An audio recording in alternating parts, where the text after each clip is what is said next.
Ce jour d'automne où elle a passé le portail du Haut-Sillon sans se retourner, il ne lui restait que 47 € en poche et une seule saison pour ne pas tout perdre. Son chien l'attendait déjà dehors, couché dans la boue près du muret. Il s'est redressé sans un bruit quand elle est passée, et il l'a suivi comme s'il savait, lui aussi, que rien ne serait plus jamais pareil. On ne lui a laissé qu'une grange pourrie battue par la pluie, un lopin de terre à l'abandon, et le silence de tout un village qui détournait les yeux. Des ronces et de la boue, a soufflé son père. Bon débarras. Mais sous ce toit crevé que personne ne voulait, son chien a flairé quelque chose qu'elle ne devinait pas encore. Et ce qu'elle a découvert en retournant cette terre a transformé le destin de toute une vallée, pas seulement le sien. Si vous savez ce que c'est de se relever quand plus personne ne compte sur vous, cette histoire vous parlera. Restez jusqu'au bout, abonnez-vous et dites-moi en commentaire quel bien personne n'a jamais pu vous arracher. Le givre avait blanchi les ornières de la cour cette nuit-là, et rien ne bougeait encore dans le domaine du Haut-Sillon quand Bernard Deschamps ouvrit la porte de la grande maison en grand, comme on ouvre une porte d'étable. Adèle sortit la première sans qu'on ait besoin de la pousser 2 fois. Elle portait une valise cabossée dans une main, et de l'autre, elle serrait contre sa poitrine une petite boîte en fer blanc, rouillée sur les bords, fermée par un lien de ficelle. Derrière elle trottait Tambour, le vieux chien noir et feu, qui s'arrêta un instant sur le seuil pour regarder son maître, avant de comprendre qu'il n'était plus question de rester. Sabine se tenait en retrait dans l'ombre du couloir, les bras croisés sur son gilet de laine. Elle ne dit rien. Elle n'avait jamais eu besoin de dire grand-chose pour qu'Adèle sache qu'elle n'était pas à sa place ici. Luc, lui, se tenait un peu plus loin, près de l'escalier, une main sur la rampe, et il regardait ses pieds. Il avait 25 ans et l'air d'un enfant qu'on aurait forcé à assister à une punition qui n'était pas la sienne. « Tu n'as plus rien à faire ici, » dit Bernard. « Ce domaine n'a pas de place pour une bouche de plus qui ne rapporte rien. » Adèle ne répondit pas. Elle avait appris, très jeune, que le silence était parfois la seule chose qu'on ne pouvait pas lui arracher. Elle regarda son père, les mains larges, la mâchoire serrée, ce visage qu'elle connaissait par cœur et qui, pourtant, ce matin, lui semblait celui d'un étranger. Et elle comprit qu'il ne dirait pas la vraie raison. Il parlait d'argent, de charges, d'inutilité. Mais quelque chose d'autre passait derrière ses yeux, quelque chose de plus vieux que cette dispute, et qu'il refusait de nommer. Le vent venait de la plaine, sec et froid, et portait l'odeur de la terre retournée par les labours de l'automne. Au loin, les silos du Haut-Sillon dressèrent leurs silhouettes grises contre un ciel à peine éclairci. C'était un beau domaine, riche de betteraves et de blé, un des plus beaux du canton. Adèle y était née. Elle y avait grandi, puis on l'avait mise à l'écart, année après année, jusqu'à cette dernière poussée dehors dans le froid, sans qu'elle sache exactement quand cela avait commencé. « Papa !» dit une voix derrière elle. C'était Luc. Il avait fait un pas en avant comme pour dire quelque chose de plus, mais Bernard tourna la tête vers lui d'un mouvement sec, et le garçon se tut aussitôt. Adèle regarda son demi-frère une seconde de trop, pour graver ce visage-là dans sa mémoire. Celui d'un homme qui n'osait pas. « Va-t'en, Adèle !»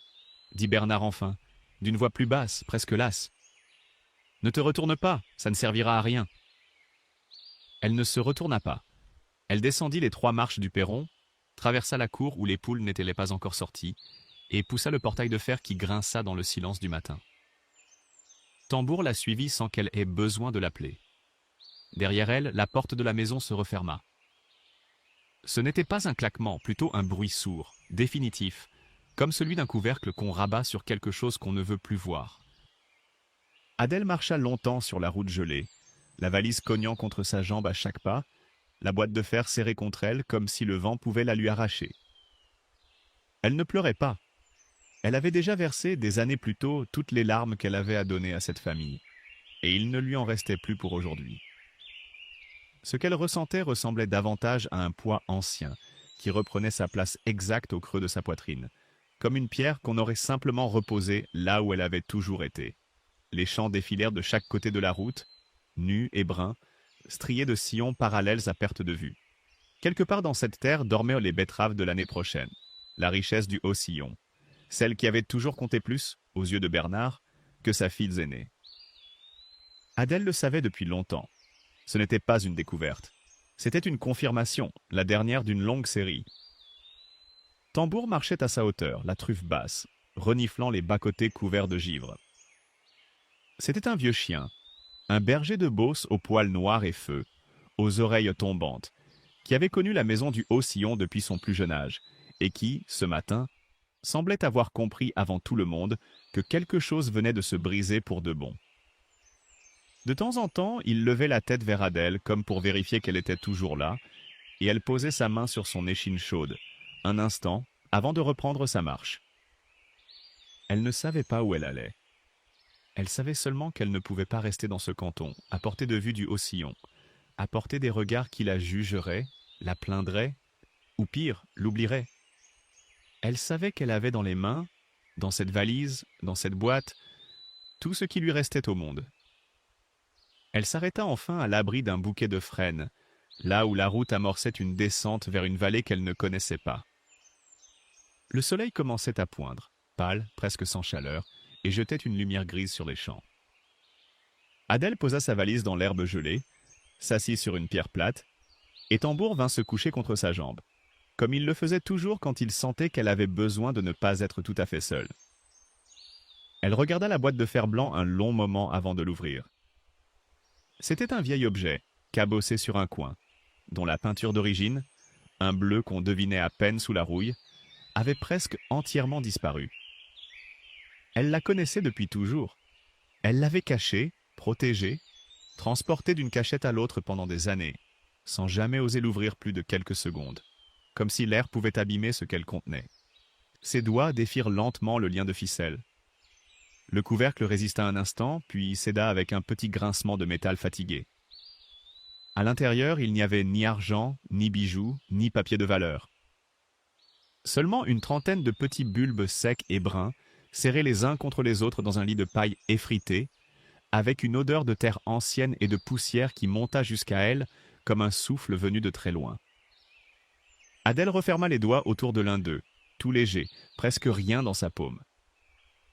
Elle se souvint alors d'une voix, celle de sa mère, penchée sur elle dans une grange qui sentait le foin et l'humidité, en train de lui expliquer à voix basse, comme on partage un secret, pourquoi ces petites choses sèches valaient, un jour d'automne, plus que tout un domaine. Elle ne savait pas encore comment elle allait faire. Elle ne savait pas encore où. Mais elle sut, assise sur cette pierre froide, à la lisière d'une vallée inconnue, avec son vieux chien contre sa jambe et l'unique héritage de sa mère au creux de sa main, qu'elle ne repartirait pas les mains vides une seconde fois. Ces bulbes, Adèle les connaissait depuis toujours, ou presque. Pour comprendre pourquoi elle les tenait ce matin-là comme on tient une braise, il fallait remonter loin, jusqu'aux années où sa mère était encore vivante, et où le monde tenait tout entier dans une grange qui sentait le foin et la poussière. Colette Deschamps venait du Gâtinais, une terre lointaine dont elle parlait peu, sauf certains soirs d'hiver, à voix basse, comme on raconte un pays qu'on a dû quitter. Elle était la dernière d'une lignée de femmes qui, depuis des générations, cultivaient une fleur mauve et fragile dont on ne gardait que 3 petits-fils rouges, cueillis à l'aube, séchés avec un soin de dentelière. Le safran, disait-elle, n'était pas un métier qu'on choisissait. C'était un métier qui vous choisissait et qui se transmettait de mère en fille, en secret comme une prière. Bernard n'avait jamais aimé ce métier-là. Pour lui, un homme du Haut-Sillon, fils et petit-fils de gros fermiers, cultiver quelques fleurs sur un lopin grand comme un mouchoir, tenait de la fantaisie, presque de la honte. Il avait épousé Colette pour sa douceur et son courage, disait-on au village. Mais il n'avait jamais accepté qu'elle continue, dans son dos, à trier ses petites fleurs mauves dans un coin de la vieille grange du domaine. C'est là, dans cette grange, qu'Adèle avait appris. Elle devait avoir 5 ans, 6 peut-être, quand sa mère l'avait assise pour la première fois devant une corbeille de fleurs fraîchement cueillies, à la lumière d'une lampe à pétrole, et lui avait montré comment pincer délicatement les 3 stigmates rouges, sans abîmer la fleur, sans écraser le fil précieux entre les doigts. « On ne dit rien à ton père », avait dit Colette un doigt sur les lèvres, avec un sourire qui n'était pas tout à fait un jeu. Adèle avait aimé ce secret plus que tout au monde. Les après-midi d'automne, pendant que Bernard était au champ, elle rejoignait sa mère dans la grange, et toutes deux s'asseyaient face à face, les mains occupées, les voix basses, entourées de cette odeur particulière, un peu de miel, un peu de foin coupé, un peu de terre, qui deviendrait pour toujours, dans la mémoire d'Adèle, l'odeur même de l'amour. Regarde bien la couleur, disait Colette en tenant un fil rouge sombre à la lumière. Quand elle est restée comme ça, elle vaut de l'or. Les gens l'oublient, mais ce qui a le plus de valeur, ma fille, c'est toujours ce qui demande le plus de patience. Adèle n'avait jamais oublié cette phrase. Elle reviendrait des années plus tard, comme un écho dans les moments les plus sombres. Puis Colette était tombée malade, l'hiver de ses 8 ans. Une maladie que personne, à l'époque, ne savait bien nommer devant l'enfant, et qui avait emporté sa mère en quelques mois entre un automne et un printemps, comme on éteint une lampe trop vite. Adèle se souvenait de l'enterrement comme d'un jour blanc, sans couleur, où tout le monde parlait autour d'elle sans qu'aucun son ne parvienne vraiment jusqu'à elle. Et puis, dans les semaines qui suivirent, quelque chose s'était refermé en elle, quelque chose qu'elle n'avait pas choisi. Elle avait cessé de parler. Pas un mot pendant près d'1 an. Pas à l'école, pas à la maison, pas même quand son père, exaspéré, haussait la voix en la sommant de répondre. Le médecin du bourg avait parlé de choc, de deuil, avait dit que cela passerait avec le temps et la patience. Bernard, lui, avait surtout vu de l'entêtement, une enfant qui lui tenait tête en silence, et il n'avait jamais su, ou jamais voulu, faire la différence entre les deux. Le silence d'Adèle avait fini par se desserrer, lentement, sans qu'on sache vraiment pourquoi ni comment, un peu comme une plante reprend racine après un hiver trop dur. Mais quelque chose en elle était resté marqué de cette année sans mots. Une manière de garder ses pensées à l'intérieur, de ne parler que lorsque cela comptait vraiment. Les années suivantes avaient été rudes. À 14 ans, on l'avait placée à l'usine de conserve du bourg voisin pour qu'elle rapporte, elle aussi, quelque chose au foyer. Les machines y étaient vieilles et mal protégées. Un après-midi d'hiver, la main d'Adèle avait glissé sous une presse à sertir, trop vite pour qu'elle puisse la retirer à temps. Elle avait gardé de cet accident des cicatrices blanches sur les 2 mains, et surtout une raideur dans les doigts, une douleur sourde qui revenait dès qu'elle devait accomplir un travail fin et prolongé. Elle n'y pensait pas encore, à 14 ans, comme à un obstacle qui referait un jour surface.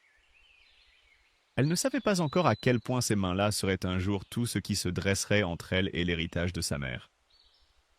Bernard s'était remarié 2 ans plus tard. Sabine était arrivée dans la maison avec ses manières lisses et son sourire mesuré, et bientôt un petit garçon, Luc, était né, que Bernard avait aimé, dès le berceau, d'un amour simple et sans complications, celui qu'on porte à un fils qui vous ressemble et qui ne pose pas de questions. C'est l'année des 10 ans de Luc que Bernard avait décidé, sans en discuter avec personne, de brûler les dernières affaires de Colette encore entassées dans un coin du grenier. Vieux vêtements, cahiers, boîtes de couture. Il avait dit que la maison avait besoin de place, que ces choses ne servaient plus à rien, qu'il fallait tourner la page. Adèle, alors adolescente, avait regardé le feu depuis la fenêtre de sa chambre, immobile, sans un mot, exactement comme des années plus tôt. Mais elle avait sauvé une chose, avant que son père ne monte au grenier. Une petite boîte en fer blanc que sa mère gardait toujours près de son établi, et dans laquelle elle conservait, saison après saison, les plus beaux bulbes de sa récolte. Ce qu'elle appelait, en riant doucement, la banque de la famille. Adèle l'avait caché sous son matelas cette nuit-là, puis dans le double fond de sa vieille malle, puis dans tant d'autres cachettes au fil des années, jusqu'à ce matin glacé où elle l'avait serré contre sa poitrine, en franchissant pour la dernière fois le portail du Haut-Sillon. Assise sur sa pierre, à la lisière de la vallée inconnue, Adèle referma doucement le couvercle de fer blanc. Le geste ramena son esprit au présent, à ce matin d'automne, à cette route qu'elle ne connaissait pas et qu'il allait bien falloir suivre jusqu'au bout. Tambour releva la tête comme s'il sentait qu'elle était de nouveau prête à marcher. Elle se leva, glissa la boîte au fond de sa valise, entre 2 châles de laine, et reprit la route en direction de la vallée qui s'ouvrait devant elle, sans savoir encore qu'elle portait, dans ce simple geste, tout ce qui restait à sauver du nom de sa mère. Elle marcha 3 jours avant d'atteindre le Val d'Aubèze. 3 jours à dormir dans des granges à moitié ouvertes, à échanger quelques travaux de couture ou de ménage contre un peu de pain, à économiser ses derniers sous comme on économise du sang. La rivière Aubèze coulait au fond d'une vallée étroite, bordée de saules dénudés, et le village de Saint-Alix s'y tenait accroché à flanc de coteaux, avec son clocher trapu et ses toits de tuiles brunes serrés les uns contre les autres. C'est un boulanger, à l'entrée du bourg, qui lui parla le premier du père Estève, un vieux fermier à moitié retiré, propriétaire d'une grange abandonnée depuis des années à l'écart du village, du côté des Saules. Personne n'en voulait, disait le boulanger en haussant les épaules. Le toit fuyait, les murs prenaient de l'eau, et le terrain autour n'était bon à rien.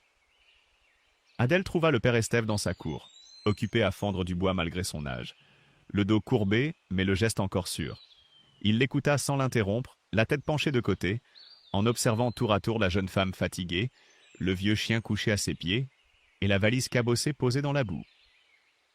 « La grange du bout des Saules, dit-il enfin, en crachant presque le nom. Vous ne savez pas ce que vous demandez, petite. Il n'y a plus de toit qui tienne, plus de porte qui ferme. Vous y passerez l'hiver à grelotter pour rien. Je m'en contenterai, dit Adèle. Sa voix la surprit elle-même. Elle avait si peu parlé ces derniers jours que le son lui parut presque étranger. Le père Estève la regarda un long moment, puis il eut un petit rire sans joie. Pour presque rien, vous l'aurez, dit-il. Personne d'autre n'en voudra. Mais ne venez pas vous plaindre ensuite. La grange se dressait un peu à l'écart du village, au bord d'un pré en pente que bordait une rangée de vieux saules, les branches nues battant dans le vent comme des bras trop maigres. Le bâtiment avait dû être beau autrefois. De bonnes pierres du pays, un large porche, une charpente encore solide par endroits. Mais le toit s'était effondré sur toute une aile. Les volets pendèrent de guingois et une odeur de moisie et de terre mouillée montait dès le seuil. Adèle poussa la porte de bois gonflée par l'humidité, qui grinça longuement sur ses gonds rouillés. Un son qu'elle apprendrait, dans les mois suivants, à aimer comme la voix même de cette maison. À l'intérieur, la lumière tombait par endroits à travers le toit crevé, dessinant des flaques pâles sur un sol de terre battue jonché de paille pourrie. Elle avança prudemment, tambour sur ses talons, reniflant chaque recoin jusqu'au fond du bâtiment, là où une petite pièce séparée du reste par un mur de pierre avait, par miracle, gardé son toit intact. L'air y était sec, presque tiède malgré la saison, et une rangée d'ouvertures étroites, ménagées haut dans les murs, laissait circuler un courant d'air léger et constant. Adèle s'arrêta net. Son cœur se mit à battre plus vite. Pas de peur cette fois, mais d'une émotion qu'elle n'avait plus ressentie depuis longtemps. Elle connaissait cette sorte de pièce. Sa mère lui en avait parlé 100 fois, en des termes presque religieux. Un séchoir. Un endroit sec, ventilé, à l'abri de la lumière directe, exactement ce qu'il fallait pour faire sécher les précieux stigmates rouges sans qu'ils perdent leur couleur ni leur parfum. Elle posa sa main sur le mur de pierre froide, et pour la première fois depuis qu'elle avait franchi le portail du Haut-Sillon, quelque chose qui ressemblait à de l'espoir remua doucement en elle. Les premières nuits furent rudes. Le froid s'infiltrait par toutes les fissures, et Adèle dormait roulée dans ses châles, tambour couché contre elle pour partager sa chaleur. Le village, de son côté, l'observait de loin avec une méfiance tenace. Une jeune femme seule, sans mari, sans famille visible, venue s'installer dans une ruine que tout le monde évitait depuis des années, cela suffisait à nourrir les commérages. On disait qu'elle fuyait quelque chose. On disait qu'elle n'était pas tout à fait honnête. Personne ne venait lui parler, sauf pour la regarder passer au marché du samedi, avec cette curiosité prudente qu'on réserve aux étrangers. Adèle ne s'en formalisait pas. Elle avait grandi dans le silence des autres. Celui-ci ne lui faisait pas peur. Elle passa les premières semaines à nettoyer, seule, pierre après pierre, planche après planche. Elle boucha les trous du toit avec ce qu'elle put trouver, répara la porte, dégagea le sol du séchoir de toute la paille et la poussière accumulée depuis des années.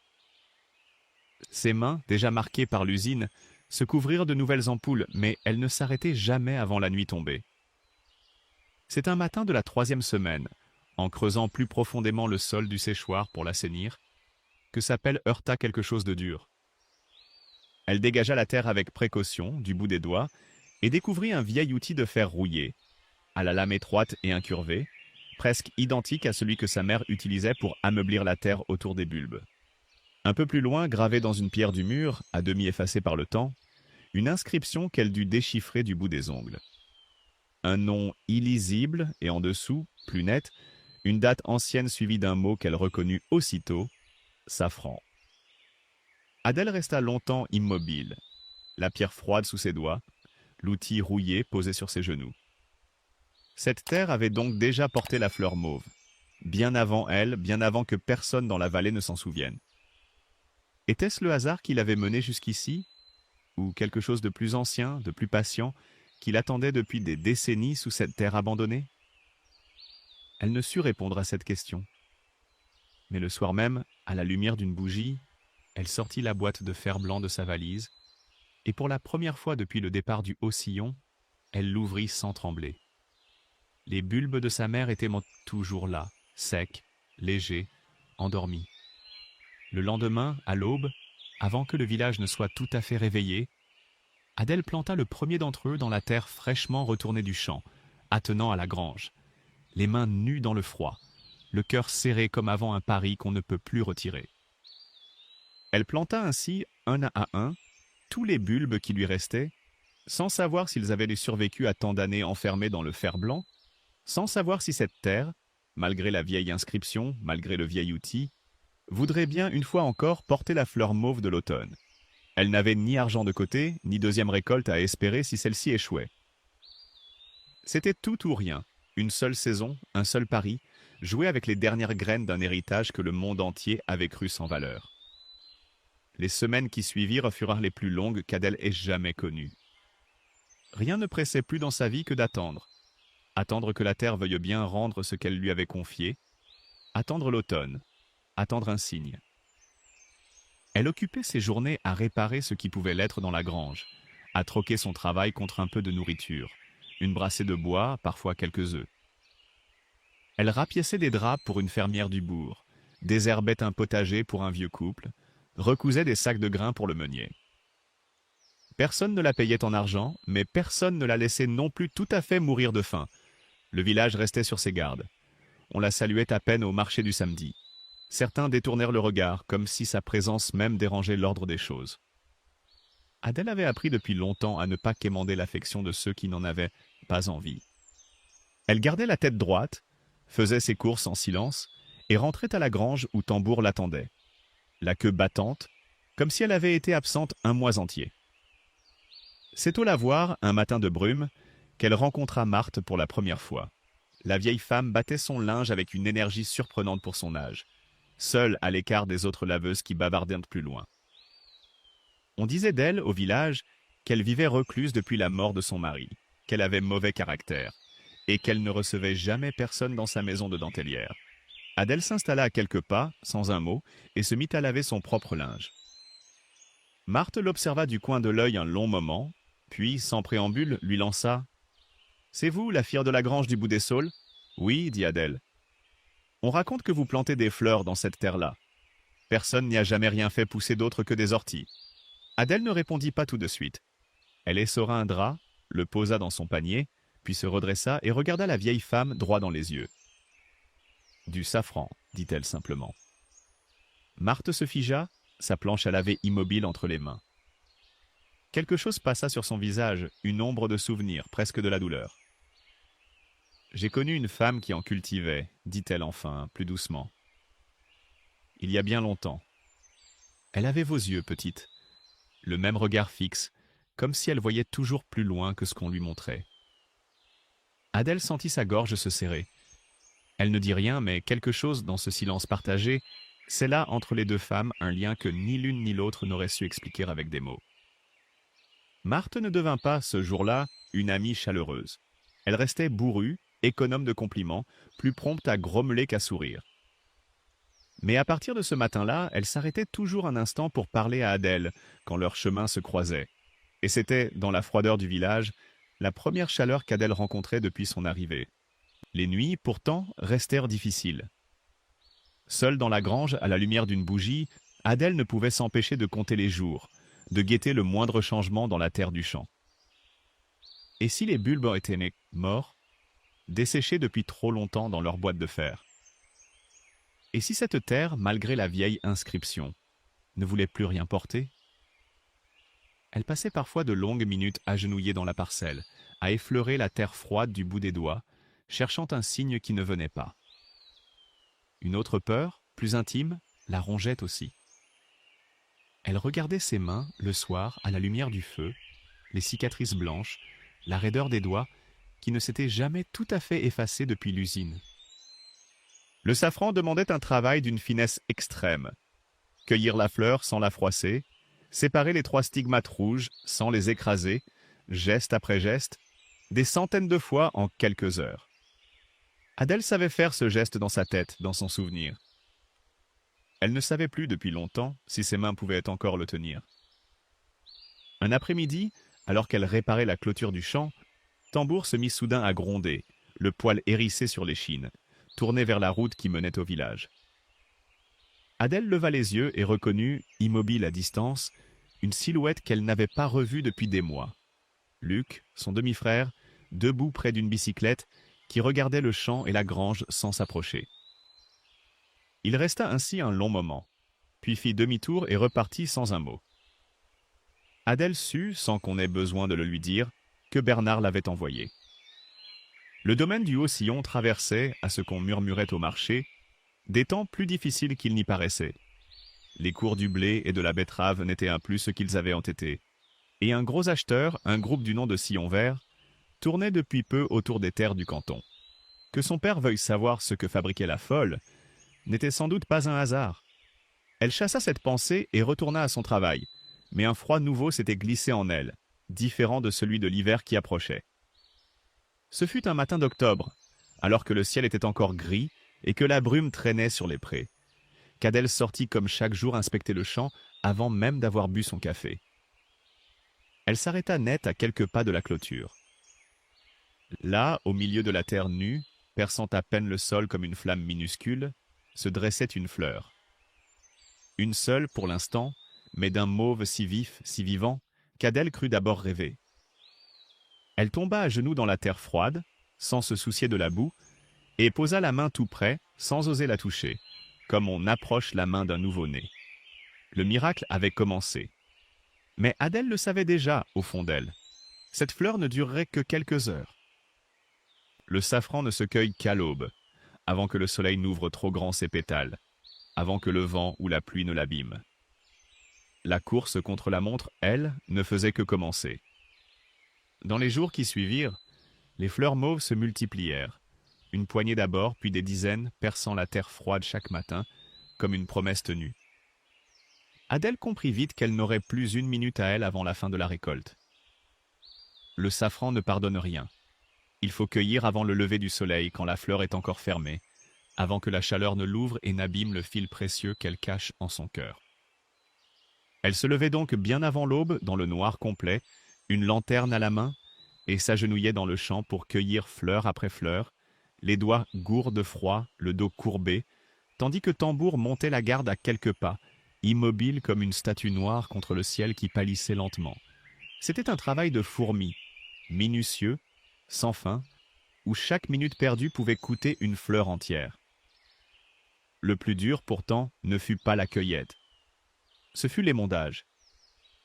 De retour dans la grange, à la table de bois qu'elle avait installée près du séchoir, Adèle devait séparer, fleur après fleur, les 3 stigmates rouges du reste de la corolle mauve. Un geste d'une extrême délicatesse qui demandait des doigts souples, précis, capables de sentir la résistance exacte du fil sans jamais l'écraser. Les premières fleurs, elle les abîma presque toutes. Ses doigts, marqués par des années de travail dur, refusaient d'obéir à la finesse qu'exigeait la tâche. Ils tremblaient, se crispaient, perdèrent leur sensibilité au bout de quelques minutes à peine.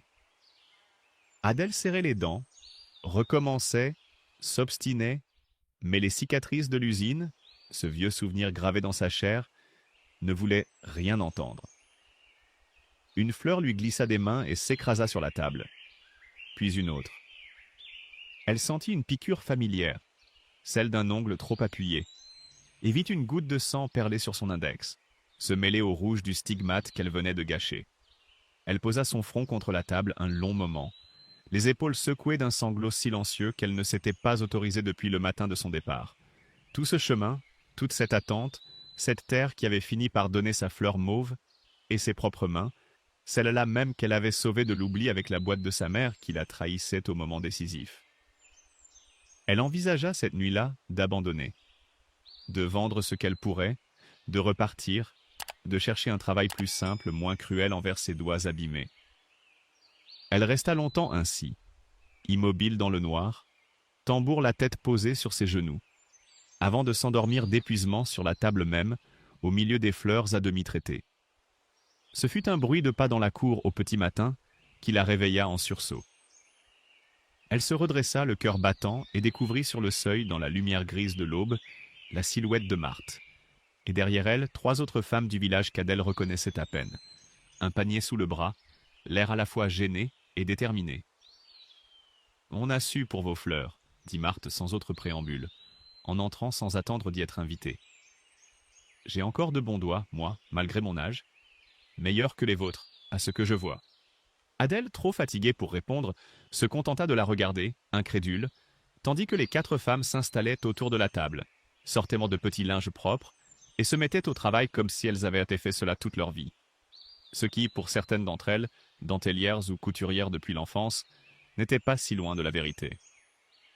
Leurs doigts courèrent sur les fleurs avec une aisance qu'Adèle n'avait jamais pu atteindre, séparant les fils rouges un à un, vite et sans en abîmer un seul, tout en bavardant à voix basse, comme on bavarde à un veillé. Adèle, elle, retrouva une place plus douce. Trier les fleurs cueillies, préparer le séchoir, veiller au feu, un travail que ses mains pouvaient encore accomplir sans souffrir. Autour de cette table, dans la lumière pâle du matin, quelque chose se passa que ni Adèle ni les femmes du village n'avaient imprévu. On riait, on se souvenait à voix haute d'anciens métiers de patience. La dentelle, la broderie, des gestes que la vie moderne avait rendus inutiles et que ces mains-là, soudain, retrouvaient une raison d'être. Marthe racontait entre 2 fleurs des histoires du village qu'Adèle n'avait jamais entendues. Les autres femmes, d'abord silencieuses, se mirent peu à peu à poser des questions, à s'intéresser, à revenir le lendemain sans qu'on les y invite. Le village, lentement, sans grand discours, commençait à basculer. Au bout de plusieurs matinées de ce travail commun, un petit tas de stigmates séchés, d'un rouge sombre et brillant, tenait tout entier dans une simple soucoupe posée sur la table. Il ne pesait presque rien, quelques grammes à peine, le fruit de tant de nuits sans sommeil et de tant de fleurs cueillies une à une. Adèle regarda ce tas minuscule avec un mélange d'orgueil et de doute. Tout ce travail pour si peu de choses ? Marthe, en voyant son air perplexe, s'approcha et souleva la soucoupe entre 2 doigts, comme on soulève un objet précieux. Elle prononça alors, à voix basse, une somme qui fit taire Adèle net, une somme qu'elle n'aurait jamais imaginée pour un tas de fils rouges tenant dans le creux d'une main. « Tu ne sais pas ce que tu as là, petite ?» murmura la vieille femme, les yeux brillants. « Ce n'est pas des fleurs que tu as fait pousser dans ce champ. C'est de l'or. » Adèle mit plusieurs jours à croire tout à fait aux paroles de Marthe. Elle enveloppa les précieux stigmates séchés dans un linge propre, les rangea dans une petite boîte de verre et prit la route du bourg voisin, plus gros que Saint-Alix, où se tenait un marché réputé jusque dans les villes alentours. Elle s'installa timidement à l'écart des étals habituels, sans pancarte, sans expérience du commerce, sa boîte de verre posée devant elle comme un objet presque gênant. Les premiers passants ne s'arrêtaient pas. Puis une femme, la cuisinière d'une auberge du bourg, s'approcha par curiosité, souleva le couvercle, huma le parfum qui montait des fils rouges et resta silencieuse un instant, presque suspicieuse. « C'est du vrai ?» demanda-t-elle. « Du vrai safran, cultivé ici ?»« Dans le Val d'Aubèze » dit Adèle. Cette année, la femme en acheta une petite quantité sur un coup de tête et revint 1 heure plus tard avec le patron d'un restaurant renommé du bourg, un homme au tablier taché qui examina les stigmates à la lumière, les frotta entre ses doigts, les porta à son nez avec une attention presque religieuse. « Une belle couleur, dit-il enfin. Un parfum franc. C'est rare, ce genre de qualité, chez nous. » Il proposa un prix qui laissa Adèle sans voix, plus qu'elle n'avait gagné en une année entière à l'usine de conserve. Elle signa l'échange d'une main tremblante, encaissa les billets avec la sensation étrange de tenir quelque chose d'irréel, et rentra à la grange le soir même le cœur battant, incapable de croire tout à fait à sa chance. Cet argent, le premier qu'elle gagnait de ses propres mains depuis son départ du Haut-Sillon, changea tout, d'un coup. Elle put enfin réparer le toit qui fuyait, acheter du bois pour se chauffer, remplir son garde-manger de vraies provisions. Elle mangea ce soir-là un vrai repas chaud et partagea un morceau de viande avec Tambour, qui le dévora avec une joie tranquille, sans se douter qu'il célébrait, lui aussi, un tournant. Sous la terre, les bulbes s'étaient de multiplier. Chaque bulbe planté à l'automne en avait donné 3, parfois 4, un phénomène naturel que Colette avait autrefois expliqué à sa fille comme la vraie richesse du safran. Une culture qui se reproduit elle-même, année après année, pour peu qu'on en prenne soin. L'espoir chez Adèle prenait racine aussi sûrement que les bulbes dans leur sillon. La rumeur, elle, se répandit dans tout le Val d'Aubèze plus vite encore que les fleurs mauves n'avaient percé la terre. On parlait au café du village de « la fille de la grange », qui avait réussi là où tout le monde s'était moqué d'elle. Certains s'en amusaient encore, d'autres commençaient à s'interroger, avec une pointe de jalousie mal dissimulée, sur ce qu'une poignée de fleurs pouvait vraiment rapporter. Ce fut par cette rumeur, précisément, qu'un homme entendit parler d'Adèle pour la première fois. Il se présenta un après-midi de novembre, au volant d'une voiture bien plus propre que celle qu'on croisait d'ordinaire sur les chemins du Val.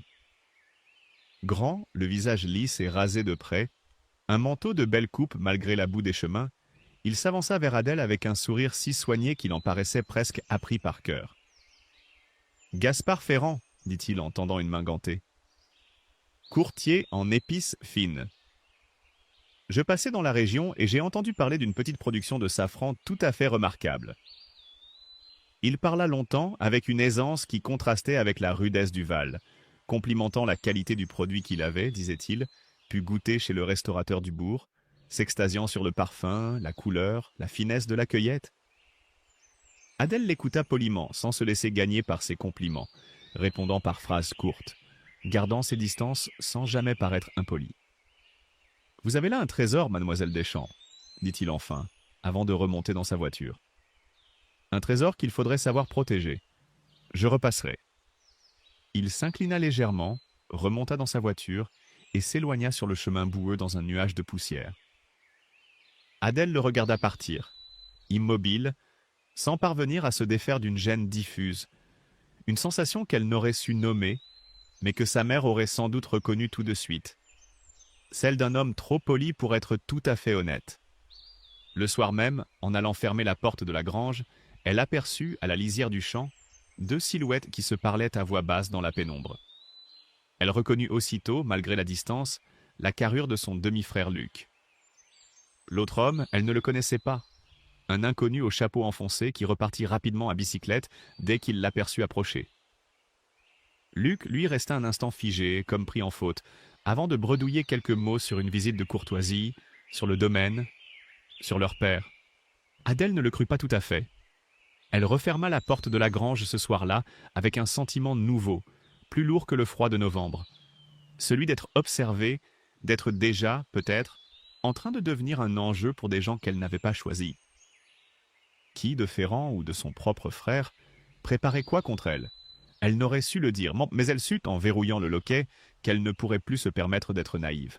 Gaspard Ferrand revint une semaine plus tard, comme il l'avait promis, avec sous le bras une sacoche de cuir et un sourire encore plus large que la première fois.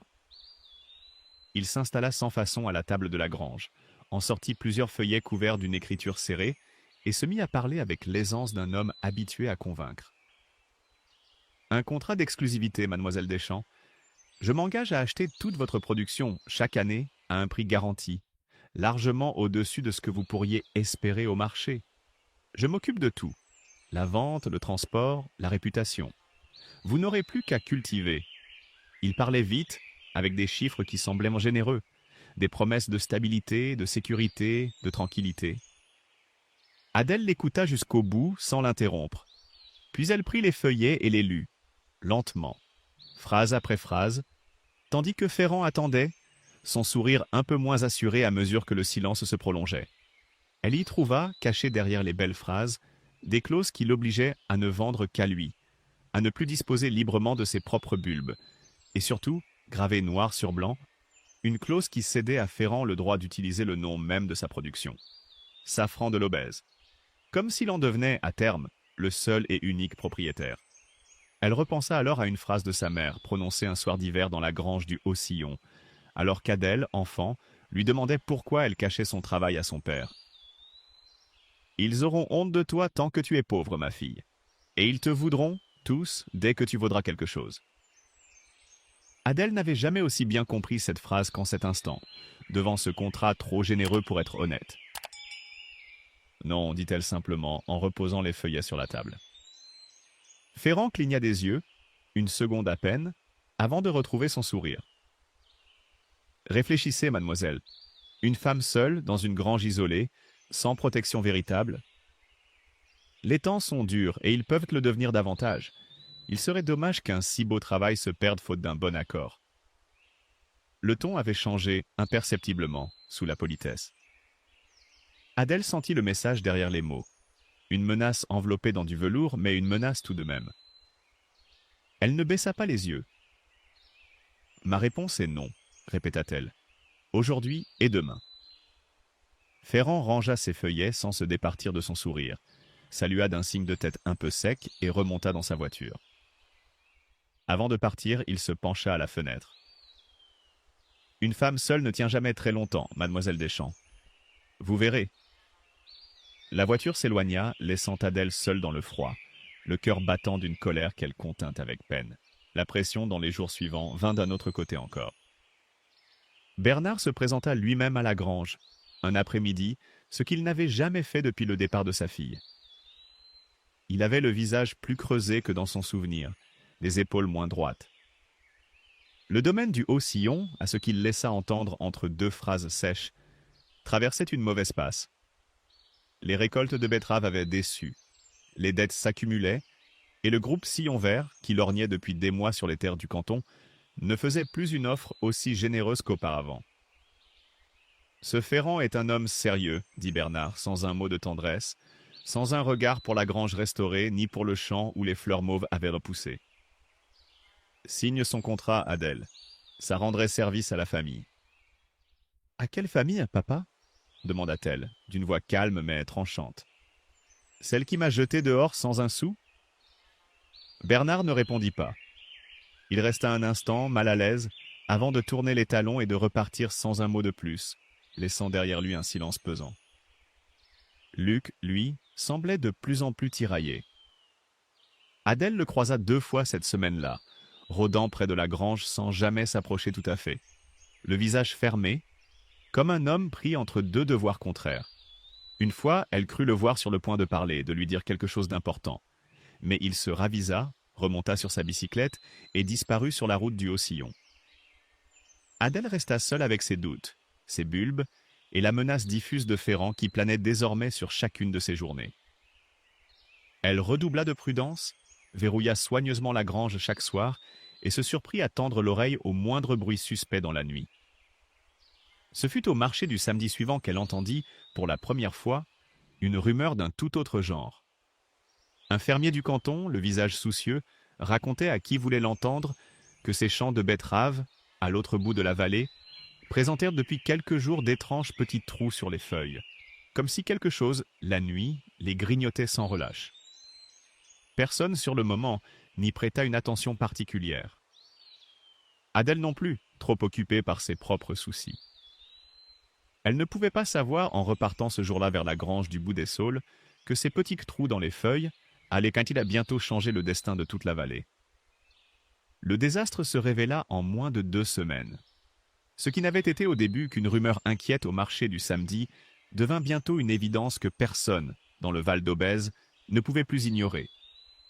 Une invasion de charançons s'était abattue sur les cultures du canton, dévorant betteraves et céréales avec une voracité que les plus vieux fermiers n'avaient jamais connue de leur vivant. On les voyait par milliers, ces petits insectes noirs et luisants, grouillant sur les feuilles rongées, tombant des épis creux comme une pluie sombre. Les champs qui, 1 mois plus tôt, s'étendaient encore verts et prometteurs jusqu'à l'horizon, se couvraient peu à peu de plaques brunes et nues, comme une terre malade. Le domaine du Haut-Sillon fut l'un des premiers touchés et l'un des plus durement frappés. Bernard vit ses champs de betteraves, la fierté de toute une vie de travail, se réduire en quelques jours à des rangées de tiges rongées, sans valeur. La rumeur qui courait déjà sur ses dettes se confirma bientôt tout à fait. Le groupe Sillon Vert, qui négociait depuis des mois l'achat d'une partie du domaine, se retira purement et simplement, invoquant une terre désormais à risque. laissant Bernard seul face à des dettes que la récolte perdue ne pourrait jamais couvrir. Dans tout le canton, c'était la même désolation. Les fermiers se retrouvaient, hébétés, au bord de leurs champs ravagés, incapables de comprendre comment un fléau si rapide avait pu s'abattre sur eux. Certains parlaient de sécheresse ancienne ayant affaibli les sols, d'autres d'un hiver trop doux qui n'avait pas tué les œufs des insectes. Personne n'avait de réponse, et encore moins de solution. Adèle, elle, regardait avec stupeur son propre champ. Là où tout autour d'elle n'était que ruines, ses fleurs mauves continuèrent de percer la terre, intactes, comme protégées par une main invisible. Elle comprit bientôt pourquoi, en observant de plus près les insectes qui grouillaient jusqu'au bord de sa parcelle sans jamais la traverser vraiment.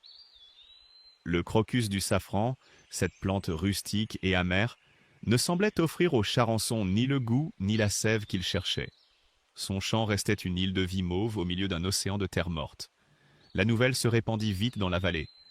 La grange du bout des saules, celle qu'on avait tant raillée, était la seule culture du canton épargnée par le fléau. Certains y virent un simple hasard. D'autres, plus superstitieux, un signe. Adèle, elle, comprit surtout autre chose, en descendant un matin vérifier le petit hangar attenant au séchoir, où elle conservait, depuis 2 saisons, tous les bulbes multipliés de sa production. Il y en avait des centaines désormais, peut-être des milliers, entassés dans des caisses de bois, résultat de la générosité naturelle du safran qui, chaque année, triplait ce qu'on lui avait confié. Adèle resta longtemps immobile devant ces caisses, le cœur battant d'une émotion nouvelle, mêlée de vertige. Elle tenait entre ses mains de quoi offrir, à chaque ferme ruinée du canton, une culture de secours capable de survivre là où tout le reste avait péri. Elle pensa d'abord à Ferrand, à l'argent qu'une telle quantité de bulbes pourrait lui rapporter si elle acceptait enfin son contrat, à la sécurité que cela lui offrirait, à elle qui avait connu tant d'années de manque. La tentation fut brève mais réelle. Elle ne se mentait pas à elle-même sur ce point. Puis elle repensa à son père, brisé dans sa propre cour, aux fermiers hébétés devant leurs champs nus, au village qu'il avait d'abord rejeté puis, peu à peu, adopté par le travail commun des femmes autour de la table. Elle repensa surtout à sa mère, à cette phrase répétée tant de fois dans la grange du Haut-Sillon. Ce qui a le plus de valeur, c'est toujours ce qui demande le plus de patience, et qu'on ne garde jamais tout à fait pour soi. Adèle prit sa décision ce soir-là, seule devant les caisses de bulbes, sans grand discours, sans témoin sinon tambour couché à ses pieds. Elle ne vendrait pas à Ferrand, elle partagerait. Elle commença dès le lendemain à en parler autour d'elle, à Marthe d'abord, qui approuva d'un hochement de tête grave, puis aux femmes qui l'aidaient déjà à l'émondage, puis, plus timidement, à quelques fermiers ruinés croisés au marché. La nouvelle se répandit vite, et avec elle, un espoir prudent commença à renaître dans les fermes du canton. Mais aussi, tout aussi vite, une colère sourde du côté de ceux qui espéraient tirer profit seuls de cette richesse inespérée. Ferrand l'apprit en moins de 2 jours. Il ne revint pas cette fois avec des sourires ni des contrats. Adèle le sut par un mot glissé sous sa porte, sans signature, qui ne disait qu'une phrase. « Vous auriez dû accepter quand il en était temps. » Ce soir-là, alors qu'elle rangeait les dernières caisses dans le séchoir, avant de fermer la grange pour la nuit, Tambour se dressa d'un coup, le poil hérissé sur toutes les chines, et se mit à gronder vers la porte du séchoir avec une intensité qu'Adèle ne lui avait jamais connue.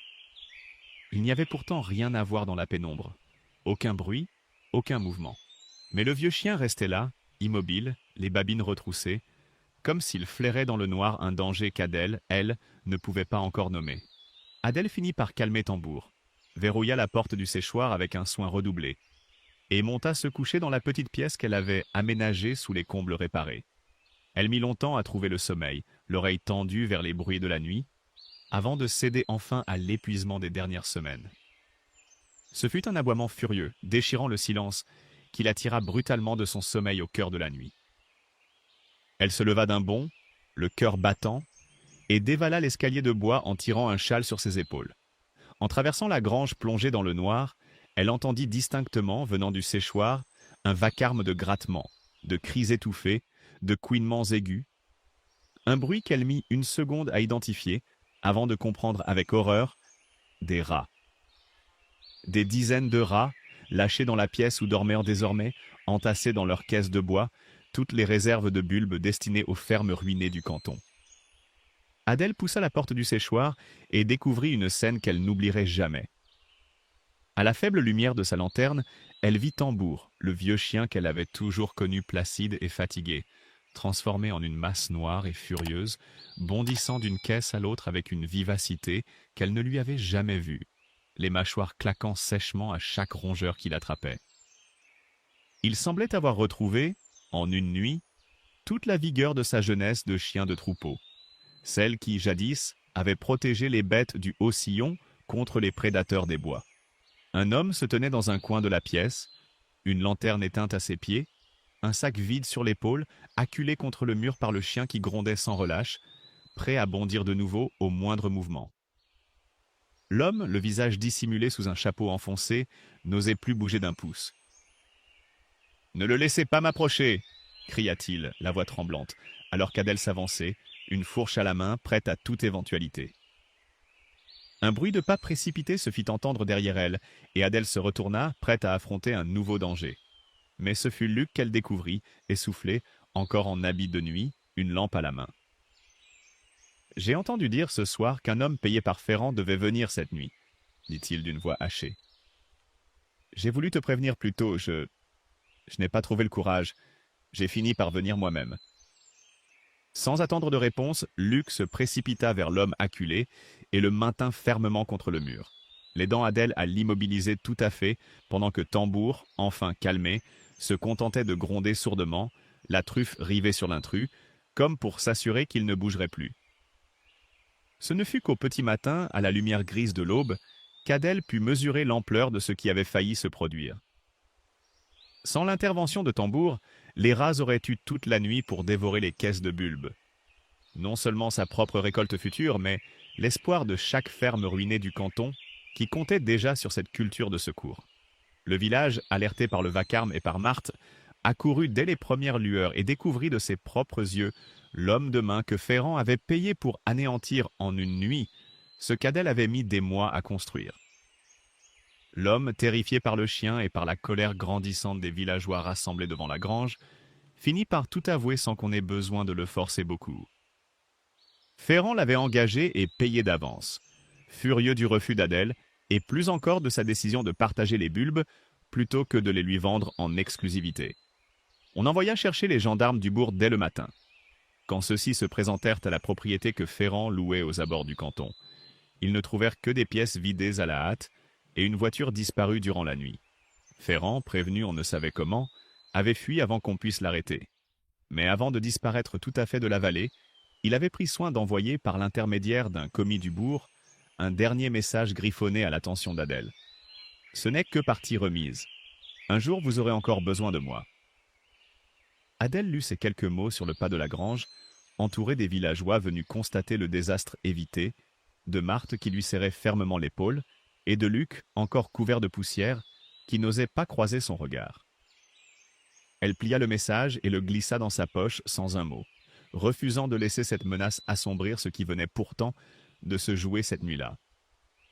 La vraie victoire, la seule qui comptait, tenait dans les caisses de bois intactes qu'elle serrait maintenant contre elle, sauvées de justesse, et qui représentèrent l'avenir entier d'un canton à genoux. Elle posa la main sur la tête de Tambour, épuisée mais fière, couché enfin dans la paille du séchoir, et se tourna vers Luc. « Merci d'être venu, » dit-elle simplement. Il hocha la tête, incapable encore de trouver les mots pour tout ce qu'il aurait voulu dire, mais quelque chose, dans son regard, avait changé pour de bon cette nuit-là. Restait maintenant à savoir ce qu'Adèle ferait de ces caisses de bulbes sauvées, et de tout ce que cette nuit avait révélé sur les uns et les autres. Les semaines qui suivirent à la nuit des rongeurs furent parmi les plus occupées qu'Adèle ait jamais connues, mais aussi, pour la première fois depuis longtemps, parmi les plus douces. Elle tint parole. Ferme après ferme, elle distribua les bulbes sauvés à ceux du canton qui avaient tout perdu dans le fléau des Charançons, sans rien demander en retour, sinon la promesse d'un travail sérieux et d'une part de la récolte à venir pour la communauté naissante. Elle donna un nom à cette entreprise commune, un nom qu'elle choisit un soir, seule devant le séchoir, en pensant à sa mère. La coopérative Safran de l'Aubèze. Marthe en devint tout naturellement l'une des piliers. elle qui savait former les mains nouvelles à l'émondage avec la patience d'une vie entière passée à la dentelle. D'autres femmes du village la rejoignirent, celles-là même qui étaient revenues un matin d'automne, sauver la première récolte d'Adèle sans qu'on le leur demande. Adèle leur transmit, geste après geste, tout ce que sa mère lui avait appris dans la grange du Haut-Sillon, des années auparavant. La manière de pincer le fil rouge sans l'écraser, de reconnaître la bonne couleur à la lumière, de sécher les stigmates sans leur voler leur parfum. Bernard vint à la grange un matin de la fin de l'hiver, seul, sans Sabine, à pied, ce qui ne lui ressemblait pas. Il avait le visage encore plus creusé que la dernière fois, les épaules voûtées d'un homme que la vie venait de rappeler à sa vraie mesure. Le domaine du Haut-Sillon, ruiné par le fléau et par des dettes trop anciennes, avait dû être en partie vendu. Il n'en restait à Bernard qu'une portion modeste, et encore grevée de dettes. Il resta un long moment sur le seuil de la grange, sans oser entrer avant de dire, d'une voix qu'Adèle ne lui avait jamais entendue. « Je ne suis pas venue pour de l'argent, Adèle. »« Alors pourquoi ?» demanda-t-elle sans dureté, mais sans faiblesse non plus. « Pour une place ?» dit-il enfin, le regard baissé. « Si tu veux bien de moi. Je sais planter, je sais travailler la terre. Je ne sais pas cueillir vos fleurs à l'aube, mais je peux apprendre. » Adèle le regarda longuement. Cet homme qui l'avait chassé un matin de givre sans un mot de tendresse, qui avait brûlé les affaires de sa mère, qui avait longtemps préféré un fils facile à une fille trop silencieuse. Elle ne lui offrit ni un pardon immédiat, ni des embrassades. Elle lui offrit ce qu'elle pouvait offrir à ses conditions à elle. Un travail dans les champs, aux ordres de Marthe pour les premiers temps, le même respect qu'aux autres, pas un pouce de plus. « Tu commenceras comme tout le monde, dit-elle, et tu écouteras Marthe. C'est elle qui décide, dans le séchoir. » Bernard hocha la tête sans protester, sans même relever ce qu'une telle phrase aurait, un an plus tôt, provoqué comme colère chez lui. Ce n'était pas encore un pardon complet. C'était un commencement, sobre et sans grands mots, à l'image de tout ce qu'Adèle avait construit depuis son départ. Luc, lui, ne quitta plus la coopérative. Il y trouva, dans le travail patient des champs et du séchoir, une forme de rédemption qu'aucun discours n'aurait pu lui offrir. Il apprit à cueillir à l'aube, à trier les fleurs, et devint peu à peu, aux côtés de sa sœur, l'un des hommes de confiance de la coopérative naissante. Celui qui organisait les livraisons, qui négociait avec les acheteurs honnêtes, qui veillait, la nuit, sur le séchoir avec une vigilance qu'il n'avait jamais connue avant cette nuit de novembre. Quant à Gaspard Ferrand, on n'entendit plus jamais parler de lui dans le Val d'Aubèze.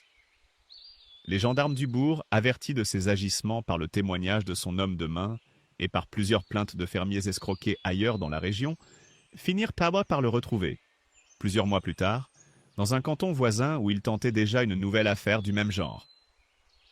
Justice fut faite, sobrement, sans éclat, comme il convenait à un homme dont la seule arme avait toujours été le mensonge poli. Adèle n'en tira aucune joie particulière, seulement un soulagement tranquille, celui de savoir qu'elle pourrait désormais dormir sans verrouiller 3 fois la porte du séchoir.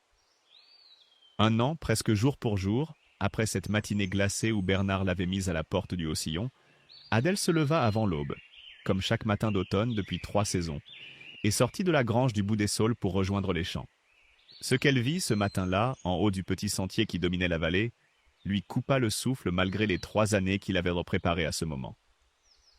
Tout le Val d'Aubèze, à perte de vue, s'était couvert de mauve. Ce qui n'avait été 3 automnes plus tôt qu'un seul champ étroit contre les saules dénudés, s'étendait désormais sur des dizaines de parcelles, chez d'anciens fermiers de betteraves devenus safraniers, chez des voisins qu'il avait longtemps regardés comme une folle, chez son propre père, dont les mains calleuses cueillaient désormais les fleurs avec un soin qu'on ne lui avait jamais connu. Des camions attendaient déjà, en bas, sur le chemin, pour transporter la récolte vers les marchés et les acheteurs de toute la région.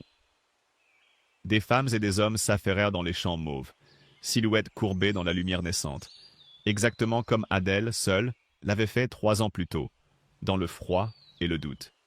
Elle redescendit vers la grange, où Tambour, plus lent désormais, les pattes raidies par l'âge, l'attendait couchée sur le pas de la porte, la queue battant doucement contre la pierre en la voyant approcher.